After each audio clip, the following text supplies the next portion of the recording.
All right, everyone. The interview is finally here. Just Mac had some problems with scheduling and being busy, but we are ready to go. Welcome to V Radio. This is your first time checking me out. Make sure you go to hy.page/V Radio, where you can check out my different mediums: Rumble, Odyssey, BitChute, etc. You can also join us on Discord, Telegram. If you want to support this medium, like if you want to support my show, you can do so at Subscribestar, PayPal, Patreon. That's all available at hy.page/vradio. Today, my guest is Mack Beggs. I will let Mac speak for themselves and give their own part of the story. I want to be very clear to the people in the chat. Please be, respectful. You're free to disagree with Mac Beggs. I'm confident I'll probably disagree with some of the things Mac says, but I don't want to see any crazy slurs or nonsense like that in the chat today. So keep that stuff on the down low. But my main objective here, folks, is that Mac Bags, like many other people, didn't ask to become a personality that is being bandied about by the mainstream media. And so I want to humanize Mac to you, and then you can make an informed decision based upon, not just knowing Mac and the headlines, but knowing Mac as the person that, you listen to in this conversation. So, keep that in mind, bear that in mind. They have agreed to answer the difficult questions about trans athletes in sports. Nothing is off the table. I'm just asking you guys to be patient and remember that Mac is a human being as we go forward. So I'm going to bring Mac on. Hello, Mac, and welcome to V Radio. Hello, how you doing today? Hey, man. So, we talked a little bit off the air, and I think it was a great conversation. I imagine it probably surprised you when you talked to me on the phone, to talk to me as well. You probably were, more or less like taken aback. Oh, this guy really does just want to talk to me. But I appreciate you, taking this opportunity to come on. And I appreciate you giving me an opportunity to give you the opportunity to tell your story. And so I want to begin first with when you decided to become a wrestler. This is before we deal with any stuff about your identity. Like, how did you get into wrestling? And then take it from there. Well, I did pole vault, volleyball, baseball, t-ball, softball, basketball, all the above. And then when I saw this girl's banner, and so in my middle school, it was from 7th to 9th grade, and from 9th to 12th grade was high school. So for somebody to have their banner up in the middle school hallway was a very big deal, essentially. And, Amber Galvin's name was all over the wall. I remember her name specifically, and to this day, she was a phenomenal wrestler, a phenomenal person. And, I saw her name up and I was just like, well, wow, I want that to be me. And this was like probably my 8th grade year of being in sports, and I played competitively for all my life, and I was just like, this is a step up for me. I always tell my grandmother and my mother and anybody in my family, I want to get into MMA. Like, this is what I want to do. This is what I feel like I was bred to do. I don't feel like me tossing around a ball or tossing around myself, Right. aka track or field. And much as I did pole vault, and much as I enjoyed pole vault, it was not what wrestling gave me. And the life lessons and the teachings and the work ethic that I learned through wrestling, and my coach taught me throughout the years. He was a DT wrestler coming out from Finlay, and he ex-marine. He was a badass, and he had visions for not only for my high school team but also for USA Wrestling, which was for the women's national athletics team. So he definitely had visions for not just only for our high school but also outside of that, which was out of folk style, which was freestyle wrestling. So yeah, he whipped me into shape really, really well, and I enjoyed it very much. Um, and even though I had to do that, identifying as a woman and as a girl, that's never what I presented myself as, which was very shocking. So when I went into I think it was my second year of my sophomore year in high school, but also my sophomore year of my second year joining the women's national team in the folk song Greco division. Um, it was really interesting to see the dynamic of just how the men reacted to me, but not even just the men, but also the girls or the women. And that was really hard to see as a wrestler because I tried to follow the rules as much as I could. And it wasn't just during UIL season that I was, on everything that everybody pictured me on was that, oh, I'm just this trans man taking testosterone and that's what it is. Um, but the reality of it was that, I was a trans man going through this transition and transitioning. But and even though I was taking T, I was on a puberty blocker, and I told UIL and my doctor that if I wanted to still compete, essentially I would not feel comfortable taking so much of T or progressing as a preteen boy or a teenage boy trying to go against these other girls or women that are trying to compete against at a national level or even at a state level trying to, you know, for a competitive title. Well, Uh, before we go too much further, because I want to kind of do things chronologically, yeah. would you be willing to take us through the process of you kind of discovering for yourself that you didn't feel satisfied with your identity and how that whole process and decision, making came about? Well, I guess there's really no decision making. I guess it's just been how I always been. I guess the decision. Sorry for my stutter. I have a You're fine. stutter. Um, my decision making came down to the fact whether or not if I felt like I was accepted socially or um yeah, honestly socially. And even then, like I had friends that I grew up. I mean, I did dance competitively for Right. about a decade. So I did ballet, tap dance. What else to do? Hip hop, gymnastics, tap, modern, everything you think about that. Um, but when I got to wrestling, like it was just like a completely different story. I don't know. Maybe that might have been like the backlash coming from people being like, "Oh, well, you can't be this or you can't be that or you're a female." I really don't care about that. Like to Right. me in life, male and female are nothing.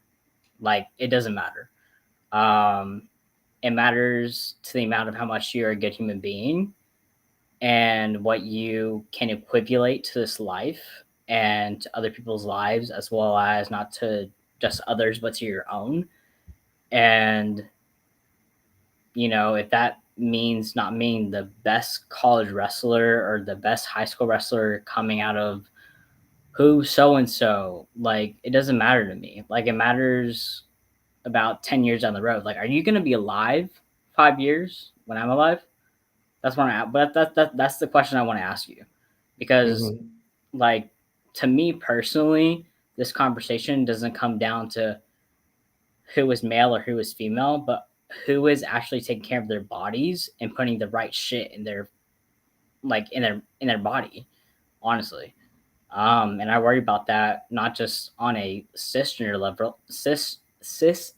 level, but also on a transgender level. That makes sense. Sure. So I guess then what you're saying is that just, and this is a steel man question. So if I'm wrong about anything, then by all means correct me. But I want to be sure that we're clear. So what you're saying is that you were never really satisfied with your gender expression. Like, you don't remember a specific age, maybe when you kind of started thinking about it, or That's a tough question because I've always expressed myself like how I need to be. right? Um, and there never was a time to where I expressed myself and was like, well, this is who I express myself as. And there was never a confusion. It was more a confusion like, yeah, you identify, not identify, because I never identified as a female, never, which was very confusing to me. Sure. Um, to where they were like, I just don't understand. Like, I don't understand why you want to be like this, or why you feel like you need to, be in the women's division. I'm like, I don't have a choice. I mean, as much as I do have, I mean, we talked about this. As much as I have a choice, there is no choice. Um, I'm sorry. I'm just reading these comments in the little chat. Well, ignore that. I told them to be respectful. I was only going to take a look here. I don't see anybody calling you any names, so at least we're good on that. But they have confusions, and that's one of the reasons we're here. No, So yeah, allow me to formulate the questions as necessary. But I mean, like, so, TN Chasicles PDX, I mean, that you got to remember, Mac, you're kind of like pushing on two different levels that are awkward in wrestling. One of them is yeah. women's I agree wrestling, with that. and then that's before we even get into the trans part, right? Yeah, So women exactly. interacting with male wrestlers, my daughter went through all of that, so I'm familiar with it. But you got to remember, for a lot of people, they're not going to Yeah, they're understand not it, they're not familiar with that. and that's what we're here for, is to try to help them understand. So, like, for example, my daughter ran into situations like, I remember we were at a tournament once, and this kid was like ranked in the country and all that, and he forfeited to us, and we were like trying to figure out why, and the dad was like, I just want to let you know we're forfeiting. And was like, okay, why? And he's like, well, I don't, due to our religion, we don't feel it's appropriate or whatever. And I went, See, that's oh, so that's so okay. stupid. That's so stupid to me. That's ridiculous. But hear the rest of the story though, because in the end, I ended up winning him over. But what I said to him was like, I'll tell you what, why don't you just watch your matches, and like, if you really don't want this situation to happen again, where your son is in a situation like this, then what you should really be doing is advocating for women's wrestling, because then when there's enough girls, we don't have to deal with this anymore, No, right? absolutely. I completely 110% agree with that. But hey, you know exactly what I was talking to you about Mm-hmm. the past couple weeks? That one comment, taking testosterone that competing against women is an awful thing to do. Right. But it's funny how I talk about, I took testosterone, but the reality of it was I was on a puberty blocker, and the testosterone and the estrogen were being suppressed through my whole high school career. So I have to ask, because again, we talked about asking the tough ones. Why didn't you guys ever make? I mean, it's like, not, at least none of the articles that I ever read. Why wasn't that point ever made before? Like, as far as to the puberty blocker that would block the effects of the testosterone. It was made several times. It was made a countless of times. I think there's been multiple interviews I've had that I was annoyed in some segments, because I felt like it wasn't just because that I felt like it wasn't not going to be told, but even if I did say it, I knew that that wasn't what they were going to portray. Does that make sense? No, you're saying basically the media took you out of context. And I'm willing to give you Absolutely, some benefit of the doubt absolutely. on that, for sure. There's no question. I would I have tried to talk to some, it's like, I don't know a ton of, like, I don't, endocrinologists are not people you can just pick up the phone and talk to. So I've never been able to ask them about that. I found it a little odd, but again, this is you telling your story, and what, if that's how, we perceive it from here on out, so that people know that's your answer to the question, and there's nothing wrong with that. So, but regardless, so you basically at that point, so to Steelman again, are suggesting that you were on testosterone, obviously, as a trans person, but that you were also on a puberty blocker, and that the effects of that puberty blocker would in turn eliminate any advantage that you may have had in athletics. Is that correct? Is that what we're saying? Yes, absolutely. Okay. So, moving on then, I guess then so moving on, I guess, to, once again, just going back to your story before we start getting into the interrogation, like, 'cause I want people again to be able to follow you as it went. So, Yeah. the state of Texas does not permit girls to enter their high school divisions, and that puts you in a position where you had to compete with them. Hmm. And there was obviously controversy about that. and you were kind of in a situation where, you know, people are both cheering and booing at events that you're at and stuff like that. But you don't feel, I guess, how would I put it? How did you feel going into it, and how did you process this kind of like love it or hate it experience that you had being a trans athlete, you know, in the girls division? That honestly is such a. I mean, we talked about this. Mm-hmm.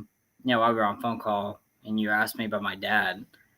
Um, We can talk about that too, but yeah, but go ahead if you want to yeah, discuss it. It was more just, and I guess I'll frame it yeah, appropriately yeah. because a lot of us who watched 30 for 30 looked at that one scene in particular, and it just kind of felt to us like maybe your dad was a little more into it than you were, like, and then you made that statement like telling him like, no, I don't want them to like be bragging about my girls state titles during my, you know, my graduation. That was a big moment. Like I was watching that, I was like, wow, you know, that was huge for you to do that.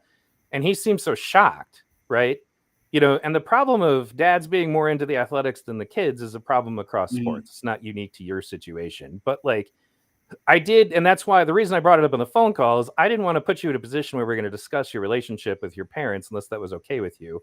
Oh So, no, but it's completely well, fine. and I know it is. I'm just saying. So that's why I'm saying that's why we talked about it on the phone because I don't jump people with stuff like that. So, No, but yeah, no. please, you know, go ahead and share because like it just and this it was this ESPN cutting it up too much or was like because it did sincerely feel like you were kind of uncomfortable with his perspective on it. His perspective was that his son that he's accepted as his son now, and then um, he was really excited for me. Winning state, especially, um, I guess in Texas, is a really big thing. Um, and he was just really excited for me. And for me personally, I mean, as much as I've been competing against females all my life, except up until college, um, you know, I never had any comment towards it.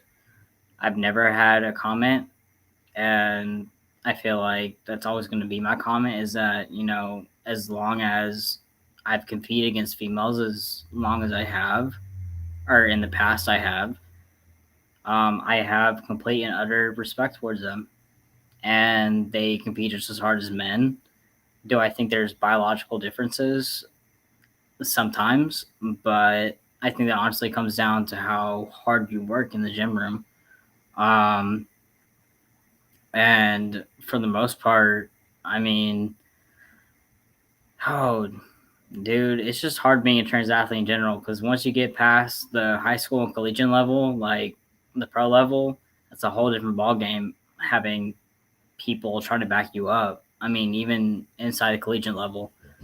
I mean, I was in a very inclusive high school, Life University. Went there to compete in the men's division for 3.5 years, and they have been nothing but supportive towards me.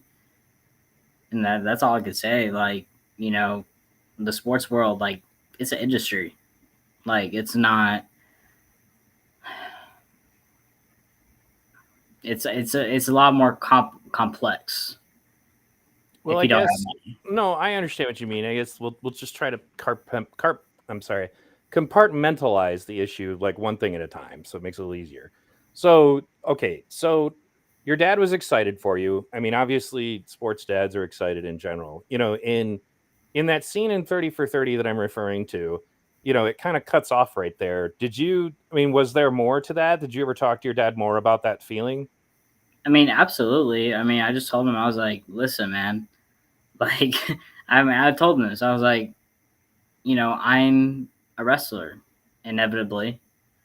Not a lot of people know that I wrestled against other men and boys. People only know that I wrestle against girls from the media posts. Right. Um, and besides what my dad was doing then, like he would also be at dinner occasions or on different occasions, just being like, "Oh, this is my trans man or transgender son who won the 2-time state championship." Right. with no context behind that, which is very confusing for me, but also very confusing probably for a lot of other people who don't Right. realize, what I'm winning at. Um, and that could be very confusing in general. And I just told him, I was like, like, why? Like, why do you have to keep on saying that I'm your transgender or trans man's son to everybody else? Like, why can't I be known as either the son that won a 2 times a championship or did other things in life, which was, contribute, I guess, on a molecular level or a macro level to society. Um, I've talked to the U.S. Department of Education. I've talked to, HRC, Equality Texas, Equality Georgia, Glisten, and a lot of these organizations were doing a lot of work. And Athlete Ally is doing a lot of work within not just the NCAA, but also NAIA and the IOC, which is with Olympic athletes, Sure. trying to make sure that we are trying to send a positive message to these athletes or kids coming up within these leagues or organizations. And that's a tough question, dude. I'm telling you, it gets deep, it gets nitty gritty. Well, no, and I honestly, that was some really human stuff you just shared with us, and I really like that. But that was kind of what I was trying to get at, Mac, is that I wanted to give Absolutely. you an opportunity to be able to give those answers without somebody trying to pick you apart or bully you or push you around or clip you. Like I am going to try to get to the questions that everybody tuned in for, but at the same time, I want you to give an opportunity to be able to be a human to them. That's what this is about, and that's why, like, even the guy who made that comment earlier in the chat has already said, well, yeah, these are tough questions. Like he said, Yeah. it's tough for everyone involved. That's why these conversations are so important. So and this was, but honestly, at this point, Mac, one of the things that you're doing here that a lot of people are not willing to do, and that's why I wanted my audience to respect what you're doing, is that there are plenty of other people in your situation who are just in echo chambers that are surrounded entirely by people who just bombard them with love Yep. bombs and don't ever question them, right? And the Yep. fact is that as a trans activist, if you're trying to be, get anyone to trust you or feel differently about you, those aren't the people you need to be talking to. You need to be talking to the people that need to be convinced that they shouldn't be revulsed or bigoted or whatever, right? And that's something, I mean, we talked about this a little bit too. It's just that activism itself is just getting so screwed up, and it feels like it's designed to cause more problems, and we can get into that a little bit later. But yeah, I feel like that was a very good human answer to it, and I'm glad that you had that conversation with your father. And I do you feel that he processed it? Yeah, absolutely. I mean, shit. Whew. My father. And yes, you are allowed to cuss, That's by the a. way. Go Well, right man. ahead. I Yeah. hope so. Yes, go right Um. ahead. Oh, my father. He's something else. I mean, he's him and his twin brother owned a business when they were 19 years old, and they've been going on the coming up ever since. And my father has always been one to always been encouraging. I will never tell a soul that he was never once not encouraging. But I think what got to the point was for me personally was it was so encouraging to the point to where we couldn't even go out and have a regular outing, if that makes sense. Sure. Um, he would always tell either the waitress that, "Oh, this is my son. This is Mack Beggs." I would tell them, "Don't pay no attention. Please don't pay him no attention, please." Right. um, uh, because I still have a lot of work to do. Like, no matter what I do, no matter what I say, no matter what my family says or my friends, like, no matter what it amounts to what they say, it don't matter. It matters to what I say. At the end of the day, um, as much as I love them and appreciate them, they will always be my supporters, 110%. and I appreciate that always.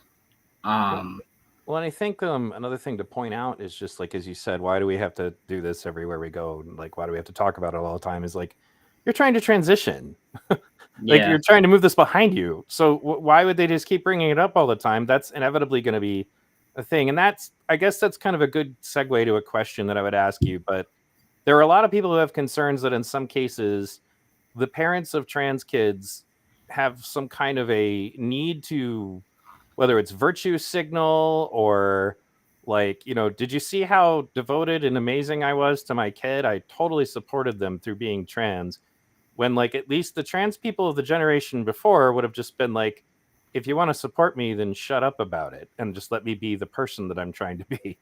Like, and that was it. There's an aspect to it, and I'm gonna totally mispronounce the name, is like Manchusen by proxy or something, where a parent is trying to get like some kind of attention for themselves. And I don't know necessarily, and I'm not going to suggest that your father may have even done so maliciously. They may not have realized it, but the attention that you get by having a kid who has an unusual condition in of itself is one thing. But then sometimes we end up with these parents that for some reason, somehow they have like a trans kid and a pansexual kid and a bisexual, like you start to just question. I'm like, like, you don't know if you believe them. Like, does that make sense to you? Like, have you ever had that concern yourself, where maybe anybody who's not like, legitimately involved in this or shouldn't be, might be getting pushed into it in some way? Well, I'm trying to look up the definition of muchicism. Manchusen by proxy, I think it's called. Yeah. But it's basically when a parent, and mind you, it's a medical thing, but it's like what it amounts to is when a parent kind of insinuates that their kid has a condition because they want attention and approval, and they crave the like Wow. so it's not a Wow. perfect, yeah, so it's not a perfect match, but it's also like they crave the attention and the approval of the people that are going to say, you're such a good parent, you see what you're going through. Do you understand what I'm getting at now? Yeah. That is not. uh, I love this. I love this. Okay, well, go ahead. Well, I mean, pronounces machos syndrome. Y'all are crazy. Much. I love this. I love this podcast. I love it. Much And houses. chosen by proxy, I think it's called. But if Yeah. that doesn't apply, then that's fine. That's what I was saying. But do you ever encounter anybody in the world that you might think might have this relationship with it? I mean, probably. I mean, I don't want to infuriate the fact that it doesn't happen. Um, I mean, it probably does, but not to me. Oh, and no, and that's entirely possible. That's why I said that it's, that was the thought would be, though, that there are sometimes people who maybe are a little bit too into the attention that they may get because their kid is trans. And I'm not implying that that's true. I'm asking you what your thoughts are about it. And then, because this interview is about your expression, not mine. So, Yeah. but you don't feel that applies, but you do feel that your dad kind of gave it a little more attention than you were comfortable with. And I'm not going to keep Yeah. belaboring the point. Again, this is steel manning. I don't want to ever be in a position where I'm misrepresenting what you said. So, okay, well, and that's, I think, another thing, though, that also brought about a certain degree of what I would say would be empathy or compassion for your situation, because people who went, wow, I think that dad's a little more into it than Mac is, and that Mac recognizes that it's kind of a messed up situation. And that's why I feel that that was actually an important moment. And I've shared it with people to say, look, you kind of need to look at this kid again and hear them out. So, but Yeah, anyway, no, it just really kind of like really dumbfounds me when people are like, "Oh, well, I just think that the parents are the implication here," or blah blah blah blah. Like, no, it's not. Like, it's absolutely 110% on me. My parents had no implication of this. Do they still have implication of it? Absolutely the fuck not.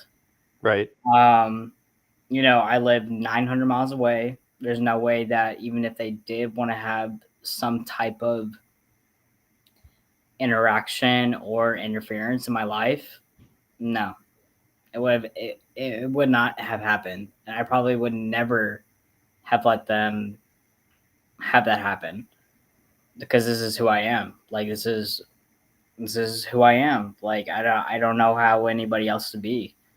Even if I did, like I feel like I'd be living a double standard life, and that's not what I want to live as. No, for sure. Now this is a question from RB. He's actually a doctor that I've interviewed recently about some of this stuff, and they were curious. You don't have to answer, and you know my rule. You don't have to answer. But what puberty blocker or androgen blocker were you treated with while on testosterone? Do you happen to know? You do not have it. What puberty blocker, androgen blocker were you treated with while on testosterone?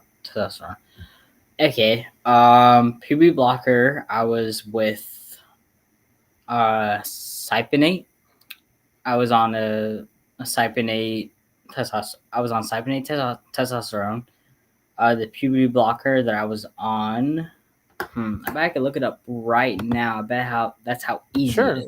No, go right ahead. Take all the time you need. That's kind of the point, was to give you an opportunity to answer these kinds of questions.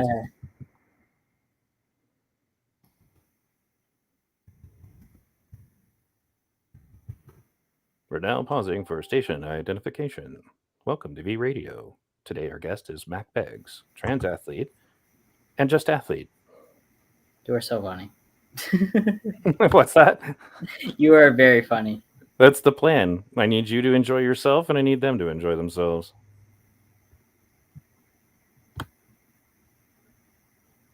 Puberty blocker medication.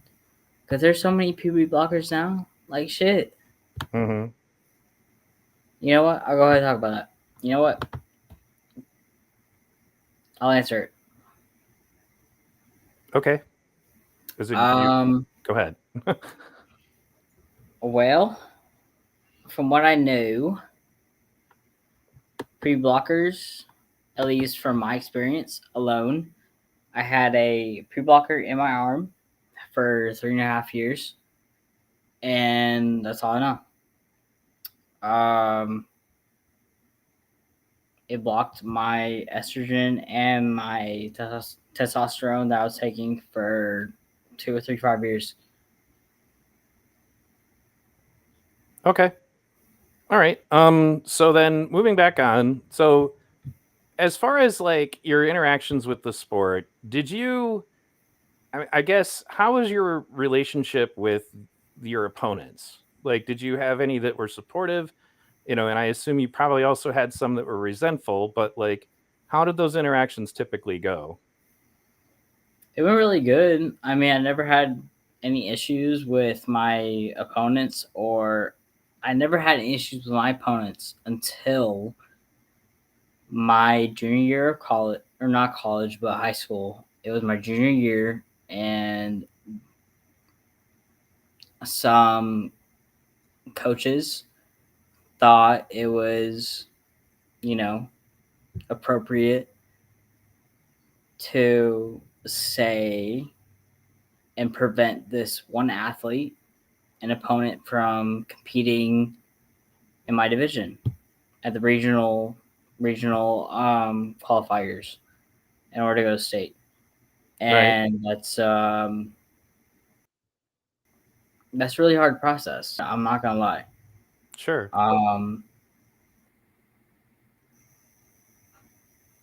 Like for me personally, trying to rehearten, I guess is the word, rehearten, that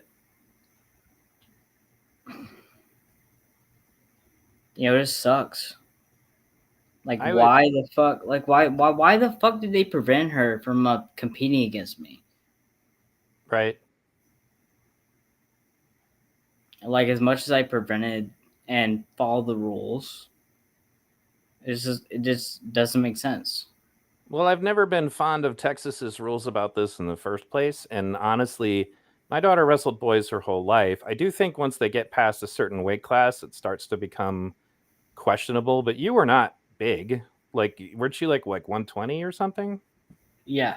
I mean, I would let my daughter wrestle boys at 120, but I guess Texas's attitude about it is that they're really concerned about the injuries. But my experience being a high level coach, bronze certified with USA, every level I've coached really other than the world level, is that generally what happens is girls in the lower weight classes usually can do okay, but the bigger they get, the more that the wins go down and the likelihood of injury goes up substantially. And I have a friend who's like her daughter, I help train her sometimes, and she's a bigger girl, so she already kind of hit that wall. Like it just started to become unsafe. But she's also Yeah. really like a tall, stout, person. We're talking about the upper weight classes at that point. And so I guess Texas's attitude about it is that at least they claim that it was about preventing injury. And there are injuries to be concerned about, but at least, and this is the only thing I would say that is positive out of it, is that at least Texas does seem to have a robust girls division. Like at least they honestly, earnestly tried to solve the problem by actually supporting it. And you probably know more about this than me. This is just my perception from the outside. But like, was the girls division, pretty well like supported? Like, were you guys getting, like, the quality of events and referees and stuff, and that you would have expected from the boys at least? I don't think so. Well, and that's why I said I could totally be wrong. So, I mean, so what was it like then? Do you feel that they just was the girls division in Texas just kind of an afterthought, or? I don't think so. I think that they're just trying to do the best they're trying to do, and I think that this whole,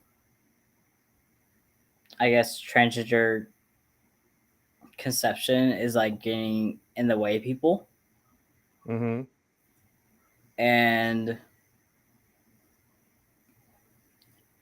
I mean, if you want to know my honest opinion, Absolutely. why are we letting now now to this day now allowing female wrestlers to now contribute to the Greco and freestyle conversation, I guess? Why are we allowing it on a national level, or Well, where? Right. we should, and we now. And do you mean in the boys division, or do you just mean in general, like that girls are finally getting their divisions, or do you mean being able to Yeah, compete with boys? in general, yeah, like they should. Right. No, and I would agree with that, obviously. And I think, for example, women's Greco will be fantastic because girls are generally better throwers. I think that actually the times that I've watched girls do Greco-Roman, what knew how to do Greco-Roman, it was actually more entertaining than watching men try to do it. Because men just pummel all day, and that's why nobody likes Greco, because they don't understand it. Right? To me, I know what's going on, but if you have no idea what's going on when two guys are just desperately trying to hug each other and nothing happens, like the girls, man, I'm telling you, I've watched girls get thrown and then literally like just twist their hips in midair like freaking Princess Peach from Mario and float to prevent from being thrown. It's Yeah, it's pretty it's a much. wonder to behold. So, but okay, and I get it, and I think that I did a little bit of research, and that kind of, I guess, brings me to the situation that inevitably was one of the harder questions. Was that so? In the state of Texas, you were forbidden to compete with boys, and I've made it clear to you, and I'll make it clear to everyone else. That's a stupid policy. Mac should have just been allowed to wrestle boys. That's just Yep. the long and the short of it. But Yeah. you did venture out of the state of Texas to compete in tournaments where that rule did not apply. But I guess from what I understand from talking to you on the phone, was there some kind of miscommunication about whether or not you would be allowed to say, because like, for example, Kennedy Blades is a girl and she was in the girls division at the same preseason nationals tournament that you went to. So what goes into the decision at that point? You said, like, was somebody miscommunicating to you what you would be allowed to do, or? Um, a little bit, a little bit. Um, because I'm trying to think. Kenny Blades. She was in the middle school boys division at the same preseason national tournament that you went to, that on Track Wrestling you were recorded as Mackenzie Beggs. Yeah, because I remember that tournament. I remember it vividly. but I don't remember if anybody prevented me from competing in the tournament. So you basically at that point, you guys kind of made the decision. Well, let's go ahead and travel to Iowa and go to preseason nationals and enter the girls division. That's Yeah, not an pretty much. accusation. This is question for clarification. Yeah, I mean, pretty much. What else was I supposed to do to compete? Well, I guess you could have entered the boys division outside of Texas, right? Yeah. So what do you feel went into the decision then to not do that outside of the state of Texas? Hmm. Don't know. Don't know. Can I tell you? So did you? I mean, that's a trip to Iowa. That's even far from Texas. So it through the whole process of making the decision to register, for that tournament, you guys didn't kind of consider, well, why don't we just go ahead and enter the boys division? We considered it. Um, I didn't think I would actually be able to do it. We tried. Um, yeah, from what I can remember, like we tried. So you tried to enter the boys division, and then did USA Wrestling prevent you? It felt like that, honestly. Um, I tried to compete next year, but they wouldn't let me. Even if like to compete in the national tournament wouldn't happen. Um, You're talking about when they finally came up with the guidelines for trans athletes that they didn't have prior to that? it wasn't even the guidelines for trans athletes. It didn't, that didn't even fucking matter. It didn't. Hmm. Um,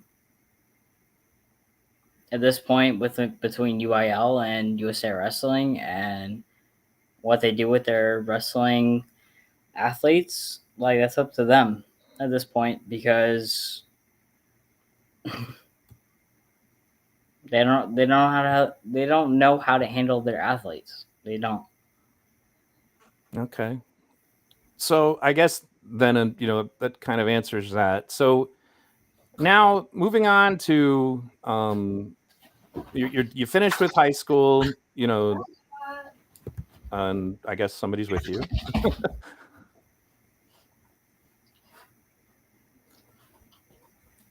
Everything okay?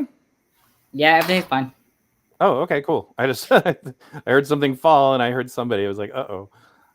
Might have been your cat. I know you had a cat. So all right. Okay, so we move on then, I guess. You get to the end of your high school career, and then obviously that was, covered in 30 for 30. And then you moved on to Life University.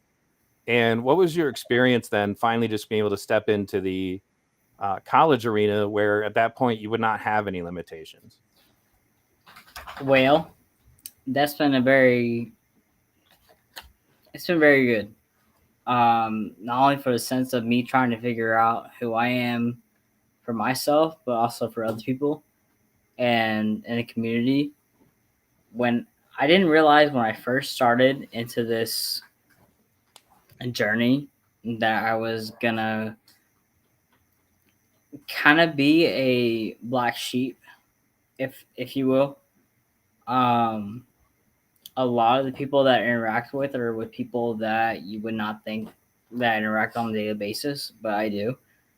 Um, and I work out on a daily basis as well. And it just honestly at this point it's fucking exhausting trying to expressiate. We'll create a new word. We'll create a new word right here today. No, I'm always trying to create new words. New and innovative. So, but you went to college, and I mean, how did it go as far as being part of the program? You said something about black sheep. Were you referring to the time in college, or? Yeah, yeah. It was really hard. I mean, it was not hard, but hard at the same time. I didn't have a car, and I was longboarding every every day to school for the most part, Right. and had to get to practice every day from so on out. So I did that for about 3.5 years, and it was exhausting. Yeah, Zeus, I agree. Is that your cat, I assume? I have a pit bull, Oh, so your that was my pit pit bull. bull. You agree with did he have anything to say? They said, "Oh." Oh, okay. We'll process that. So, if anybody needed to know, Max Pitbull, named Zeus, has said "oh." So, "Oh." "Arr, arr." So, all right. Okay, so obviously then you went through college. You said you felt like a black sheep there. That's kind of disappointing. I would have hoped that would have been the end of all issues at that point. That was Yeah, you wish. right. I was just like that. Well, I mean, what would they complain about? That doesn't make any sense. I mean, like for the most part, and don't get me wrong, like aside from insanely crazy, usually religious bigot types, most people don't complain about trans men in sports because most of the time trans men are competing with men and they don't perceive there to be any advantage. The ones who don't think trans people should exist or that you guys should be killed or any of that other nonsense, they make up a small percentage of the population, but still a relevant one. And I want to be clear, I don't like people who feel that way. I've made that clear multiple times in this show. I have questions about how the sports will be handled and things like that, but I mean, like we talked about on the phone call, um, it was I hadn't made the decision until well into it because I was never uncomfortable with my daughter wrestling boys when she was younger. But so you said that you felt like a black sheep, like you don't feel that they included you. Was there some kind of awkwardness or um, a little bit of both. hmm. And so then when you finished up there, I guess so now you've moved on to mixed martial arts. Is that you pursuing that seriously? Not that Yeah, there's anything wrong with absolutely. that, just so we're clear. Not seriously as in seriously? No, seriously as in you're really gonna do it. So Seriously, as I'm really gonna do it. right. No, and I believe you. I believe you. I was clarifying that I wasn't making it sound like it was ridiculous that you're doing, and I hope that you do well. And you still there? Yes. Okay, cool. No problem. It just went quiet all of a sudden. Okay, so now that you've moved on to mixed martial arts, is it your intention to try to go pro? Absolutely want to go pro. It just takes financials to do that, and financial. That's a hard part to talk about, dude. No, and I agree. And I have friends who are involved in it right now. My kid's Greco-Roman coach is a fighter, and you got to try to find sponsors, and it's basically like being a starving artist. To be honest, you live pretty poor, and then you got to hope that you win the lottery that one of these major organizations will pick you up. And unfortunately, other than maybe one FC, if you can get in there, I don't think the majority of these MMA promotions really take good care of people. And don't say anything out loud about that because I don't want to sacrifice any possibilities about Dana White overhears this and goes, "Well, screw that! I'm not signing that kid." But I Well, no, will say it. no, no, no. What you mean, dude? Right, exactly. So, but regardless, I hope that you do well there. And, I know that you were talking about getting sponsors and stuff. And, do you feel though that in the MMA world, other than, and we'll get into I want to be able to give you an opportunity to give the real story about that Jake Shields stuff too, Well, but, no, I really appreciate that. but Like, before we get into that, numbskull, go for it. are you Go for doing it. better in the, how do you get on with your MMA partners? Is that going well? Yeah, absolutely. My guys always love training with me. I've gotten back from Seattle about a couple of days ago, so there's been a lot of things going on. Um, Not just besides like the fighting community, but there's also been things like outside of the community that a Sure. lot of people are not making themselves aware about, and that's really frustrating. Right. Which because there's a lot more to our community that is happening besides our rights being taken away, which I can deal with that. A lot of people that I know per se probably cannot. So I'm doing the best to my ability to where I can be in that position.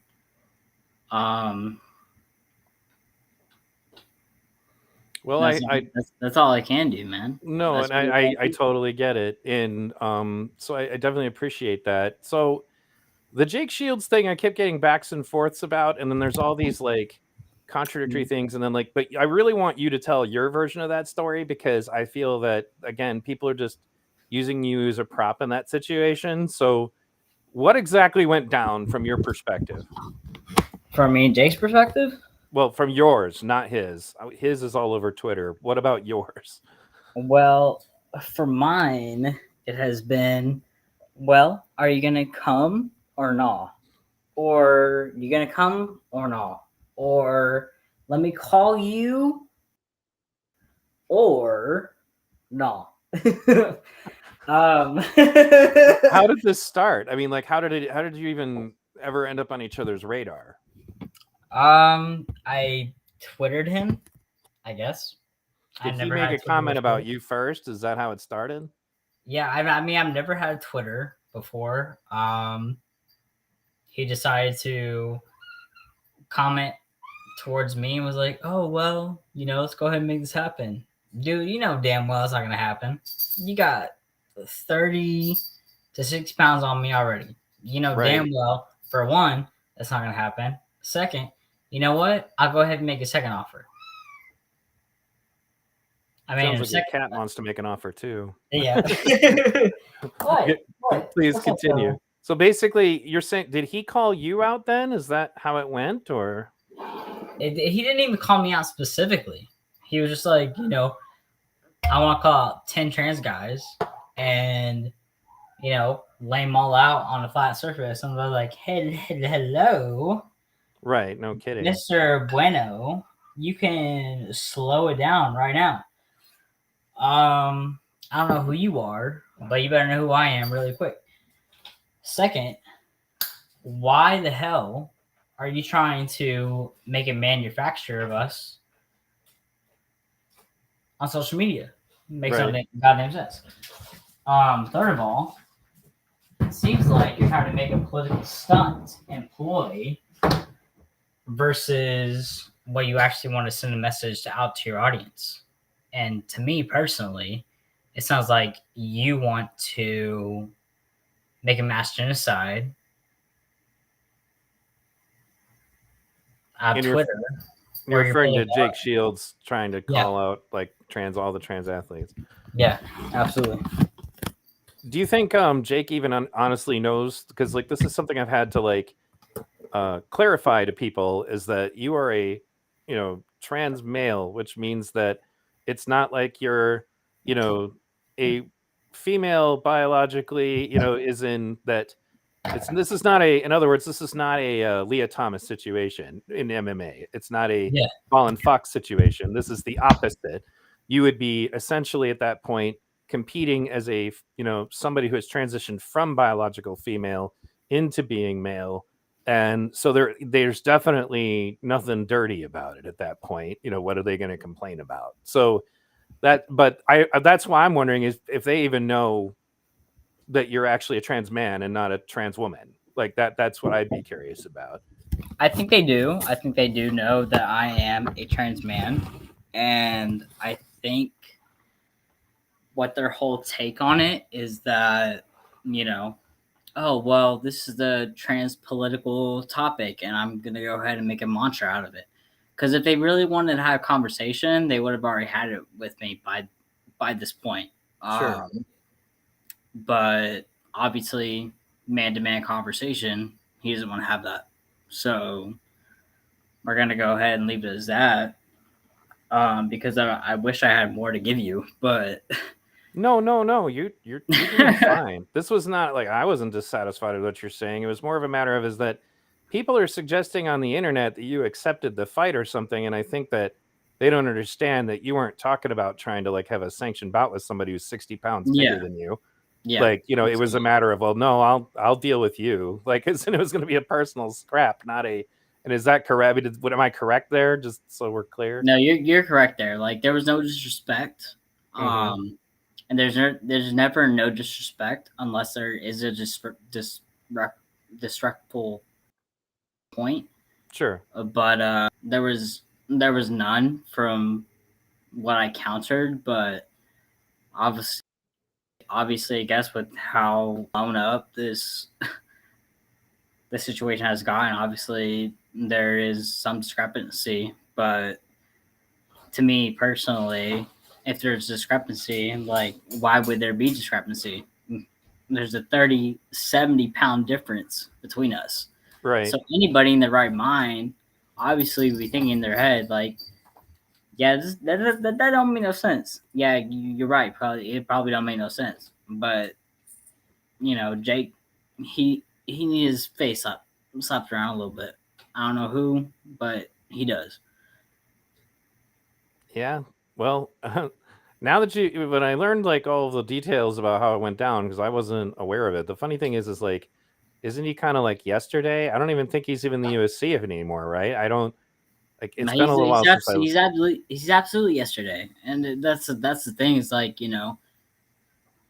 do I want to keep dipping my toes in this motherfucker that has no Right. say? Right. Well, that and I totally get it, and I think that at that point maybe he could even just be trying to exploit your unique situation to try to get attention for himself to be relevant Pretty again. much. Right. Exactly. So all right. Well, I'm trying to think. Okay, so we went over the issues of competition. We went over the issues of your participation in sports. Where do we go now? Like what's going on with you now? And that'll be before I discuss with you the state of trans activism itself. But I want to get to the end of well, not the end, but the current state of your story. You're working on MMA. What else is going on for you? Well, trying to get a nonprofit organized, trying to get it up and running. Uh, Trying to get I guess I'm trying to travel overseas next year in order to participate in a Brazilian Jiu Jitsu MMA match that they're trying to put Sure. on. It was gonna be really, really, really cool. Um, if that happens, then that's gonna translate over here in the U.S., and which is gonna be really fucking cool. We still just gotta try to find a facility to be able to put it on. It's gonna be really fucking tight. I mean, besides that, that's the only things I've been working on without overworking myself. Well, no, I completely get that. So we talked about this, and I made sure again beforehand because there are questionable things that are going on within transactivism that I think are essentially counterproductive to people in your situation. And you shared with me some of your own frustration with it, like the incident at the White House where the trans person chose to expose themselves and things like Dude, that. go. I'm always up for it. Go for it. Right. So I guess one of the things you voiced to me was that you felt that you were in your own way having your own conflicts with the current way that trans activists are handling things. And I had mentioned that I felt that it was kind of becoming to the point where it almost feels like they're hurting themselves, and not just the trans people. This is actually, in my opinion, what's worse is the virtue signaling types who aren't even trans that need to follow people around Twitter and dox them or threaten their lives or whatever. That we were just getting to a point, I think, that things could have improved, and that now instead the issue is just getting worse. Did you see the clip that got passed around, of the people at a pride parade saying, "We're here, we're queer, and we're coming for your children"? Did you What? see Huh? that? Yeah. Huh? What? Yeah, there were people What at was that? What was that last part? Huh? that they We're were coming for coming. your children. That's what they said. They said that at a pride parade as loud as they could. Like what kind of brain dead nonsense is that? That's why I was like, so there's these people that really believe that everybody who happens to be trans is obviously somehow, into children, and I know that's not true, just so we're clear. Yeah. So the best answer to that would be to go out during a pride parade and then chant in a determined fashion, that we're coming for your children. Like, that's the kind of stuff that I like. They're always worried about encouraging violence against trans people and such. And I can pull the clip up if you haven't seen it. But to me, that is so irresponsible. And I felt that it was going to get people hurt. And then just a few days later, in Canada, somebody walks into a gender identity classroom and asks what they're studying. And once he finds out, he starts stabbing people within 2 days of that clip being circulated. And so obviously, I don't want anybody to get hurt. And I think that activists who don't want anybody to get hurt would be cognizant of the fact that if you say something like that, at that point, well, now we have this viral clip that's going to get passed around everywhere to suggest, you see, they really are coming for your kids, right? Mm-hmm. And that's just insane. I mean, so I guess it sounded to me like you had never heard it before. So I mean, like, but what do you think about that? I mean, I've heard it before, but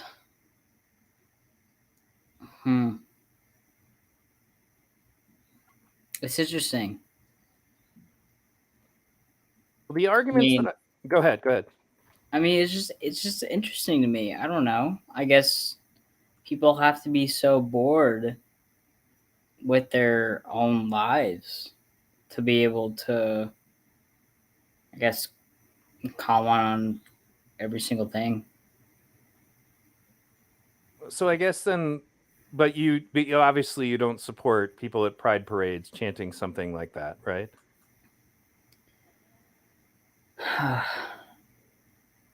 Do I support it? Yes. You support people chanting that? Just so I don't want to be sure I'm not misunderstanding you. Support what? Okay, well, Specifically? I want to be sure that we don't misunderstand each other in this one. So hold on just a second. I'll pull up the video and I'll ask you when you see this what you think of it. Word. Word. It'd be much easier than me trying to just explain it. 1 second.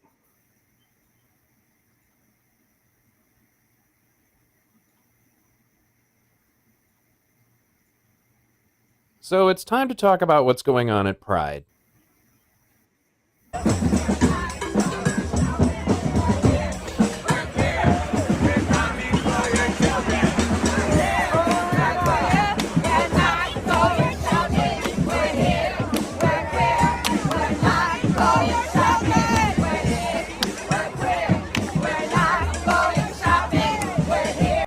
Some time ago, crowdsourced politics warned me that I should not. We can get into that later.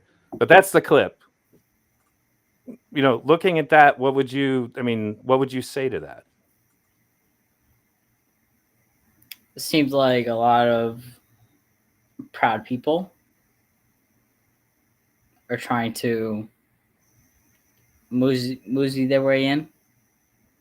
So is that an assumption then? I know people have discussed the fact that there are people who want to re-identify pedophiles as minor attracted persons or whatever, and then try to get themselves into the LGBTQ movement. Is that what you mean? No. Oh, okay, then go ahead. What do you mean? I mean, I just think that, people are having a fun time and they're wanting to accommodate themselves to a fun time. And does that retaliate to the point of what's. Well, do you feel that was probably a good idea? Like, if there's people who have the wrong idea about the LGBTQ community and that obviously, you don't support pedophilia, that perhaps it's not a good plan to go out in public and chant that you're coming for their children? Well, no, it's not. It's not. Um,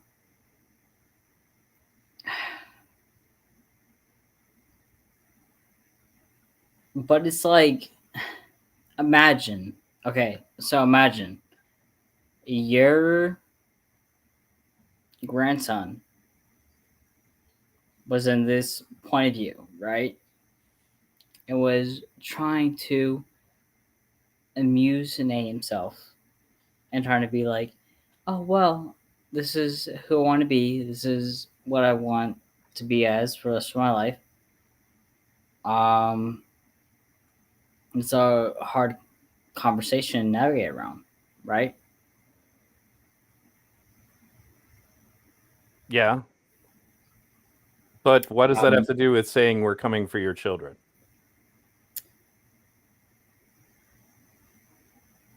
Why are we having to come for your children? I don't feel that you need to. There are trans people who don't feel that that should happen. Obviously, there are gay people who feel that that should not happen. I don't feel that they should either. The question is that, like, Oh, what we. that's what I'm saying. Like, why? So you're So asking what would lead to that? Go ahead and explain. well, do people feel like I'm taking away their children? I get that feeling, yes, but I think that it's a question of what is the definition of it when it comes down to it. Is do people feel like they're losing their children because they're concerned that the queer community might try to recruit their kids into being queer? Yes, I'm sure that there are some people who have that concern. I was a parent who was ready for my kids to be whatever the hell they wanted, up to and including letting me know when the boyfriend arrives for my son or something. It didn't happen. They were both straight, but I was ready, but there are people who are concerned with that. In addition to the fact that there are pedophiles who have used this as an opportunity to get access to children in the same way that coaches do, in the same way that priests do, especially in the schools with the curriculums that have been pushed that are, you know, um, controversial for what level of things you're exposing children to, right? And I think that if there's a concern that somebody has bad intentions towards people's children, that it's not a good move to go out at Pride in front of hundreds of people and chant, "We're coming for your children." Do you follow me? Yep. And so I guess then would you suggest would you agree with me then that maybe that's not a good approach? That maybe that's probably going to get people hurt? It would. So okay. It would. I'm glad we achieved clarity on that. So It would. I mean, but I appreciate your patience, for taking these hard questions, man. I mean, this is why I told you. I was like, hey, we're going to discuss some real topics. Are you sure you're cool? So I really appreciate you coming on I to do will this. always be. I will always be. No, and I got to give you that because there were a lot of people in your situation who, like I said, who were just surrounded by people who only agree with them, only go, and they never put themselves to the hazard, so to speak. It's a term that they talk about as a knight. You put yourself to the hazard, and so I guess then you don't agree with that, obviously. Do you have any thoughts about what your perspective What? is? Everything okay? Don't agree with what? Oh, no, that's fine. As in, like, you don't agree with the idea of saying they're coming for your children at a pride parade. You don't agree with them doing that, right? Yep. No. Okay, that's what I figured. So, moving on. Okay. What are your thoughts? I mean, because this is one of the big points of controversy, and you are somebody who, began transitioning before you were 18.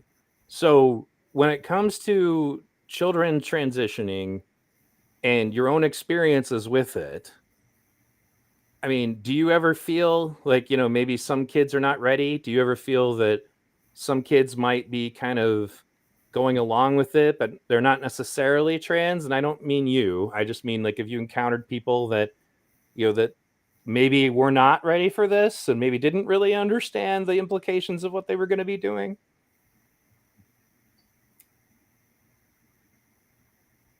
I think maybe. Hmm. It just depends.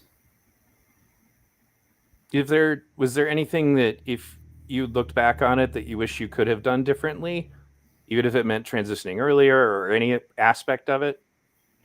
Well, if you talk about transitioning earlier, I mean, I've always transitioned. I've always transitioned, and I've always been the same person that I've always been. Okay. That's the truth, man. No, I'm not saying that it isn't. but in general, in the concept in question, like, do you feel like you wish you could have, I don't know, taken hormones earlier? Do you feel like you could have got, like, you wish you'd gotten surgery earlier? Yeah, Or absolutely.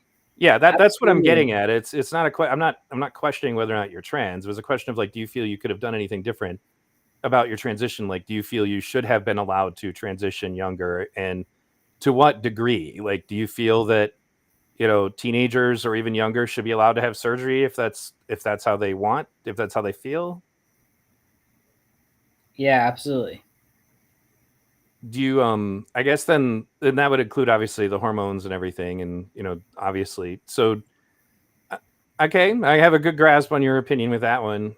So I guess what else? Because I more or less got around everything that I wanted to talk about, other than just maybe, what do you think about Riley Gaines' situation, and her perspective on having to compete with Leah Thomas, and you know being in that situation, the other side of the spectrum, so to speak, as far as trans issues. Don't know. Hmm. All right. So Well, you said Leah Thomas? I'm sorry. You said Leah Thomas? No, they're not homeless. Leah Thomas. No, Leah Thomas. What about them? What's that? Just asked. Oh no, yeah. What I asked was, how do you feel about Riley Gaines being a biological female, coming forward and discussing her concerns about Leah Thomas, a transgender athlete, and them having to compete with each other in swimming? As the way that went on, like, in any way, like, do you have any views on it? No. Okay. Well, let me open the floor to you then, Mac. Um, is there any other aspect of your story that you don't feel that the media has handled correctly, or anything that you want to correct that you've seen in the media that is bullshit about you specifically? Mm, nothing.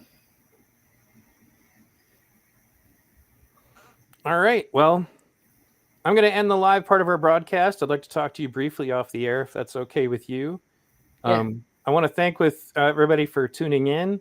I should be going on with my co-show host, Liberty Unleashed. We're going to be discussing the issue of election fraud, now that that's actually something you're allowed to talk about on YouTube.